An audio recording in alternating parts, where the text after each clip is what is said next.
Siapa di luar? Umar. Di dalam ini geger sebagian sahabat. Umar datang ini pasti bencana.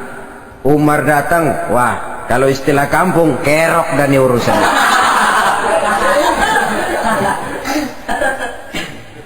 Tapi baginda Nabi menenangkan mereka. Tenang, mudah-mudahan ada hikmahnya.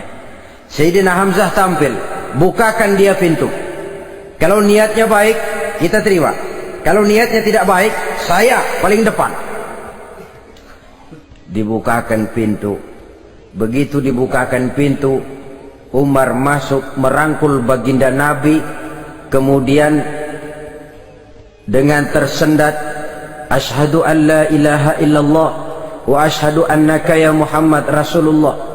Saya bersaksi tidak ada Tuhan melainkan Allah, dan saya bersaksi bahwa engkau hai Muhammad adalah utusan Allah.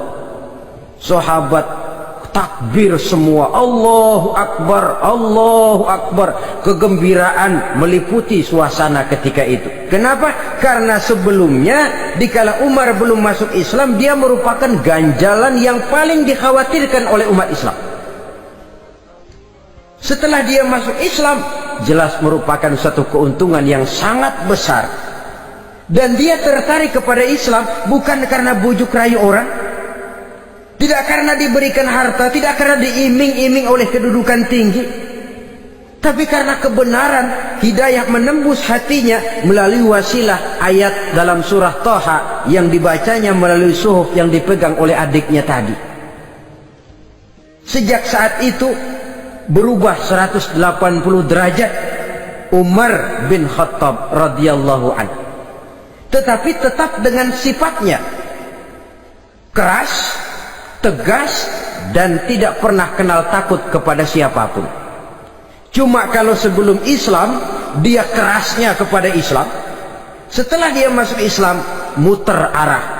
Kepada siapapun yang memusuhi Islam dia bersikap keras, tegas, dan tidak pernah kenal takut. Bahkan setelah beliau masuk Islam, satu hari ketika di Darul Arqam kumpul-kumpul, waktu itu Nabi belum berdakwah secara terbuka karena pengikut masih sedikit. Sayyidina Umar usul, ya Rasul, ada apa Umar? Alasna alal haq fi mamatina wa mahyana. Ya Rasul, bukankah kita ini berdiri di atas sesuatu yang benar? Bukankah mati kita, hidup kita untuk melaksanakan sesuatu yang benar? Bala ya Umar, betul Umar. Wallazi nafsi biyadih, innakum la'alal haq in muttum wa in hiyitum. Demi Allah Umar, kata Nabi, sesungguhnya kamu dan kita semua berdiri di atas kebenaran, hidup ataupun mati. Setelah mendapat jawaban begini, Umar masuk kepada tujuan pembicaraannya. Izan ya Rasul, fa fimal ihtifaf.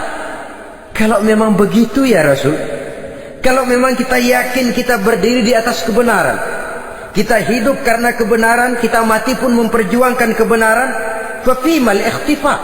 Kenapa mesti ngumpet-ngumpet? Kenapa harus sembunyi-sembunyi? Wallazi ba'asaka bil haqq, demi Allah ya Rasul, la takhrujanna wa la nakhrujanna ma'ak. Tuhan harus keluar menyampaikan Islam ini secara terbuka, dan kami akan mendampingi Tuhan dengan segenap jiwa dan raga. Sekali masuk Islam gak tanggung-tanggung. Yang kayak begini ini yang kita perlukan sekarang ini. Begitu masuk Islam gak tanggung seluruhnya, jiwa dan raganya masuk Islam. Beliau yang pertama kali mengajukan ide, kenapa harus dakwah sembunyi ya Rasul? Wong kita berdiri di atas kebenaran, memperjuangkan sesuatu yang hak. Kalau kita mati, kita pun mati membela kebenaran. Kenapa mesti fafimal ikhtifaq? Kenapa harus sembunyi-sembunyi? Mulai sekarang mari keluar ya Rasul, saya akan dampingi Tuhan, nyawa taruhannya. Saudara hadirin yang saya hormati, selalu dia tempat-tempat yang pernah dia melaksanakan maksiat sebelum dia Islam, selalu dia kunjungi, sampai dia berkata, tidak ada tempat yang pernah saya melakukan kesalahan sebelum saya Islam yang harus saya tutupi dengan kebajikan setelah saya Islam sekarang ini.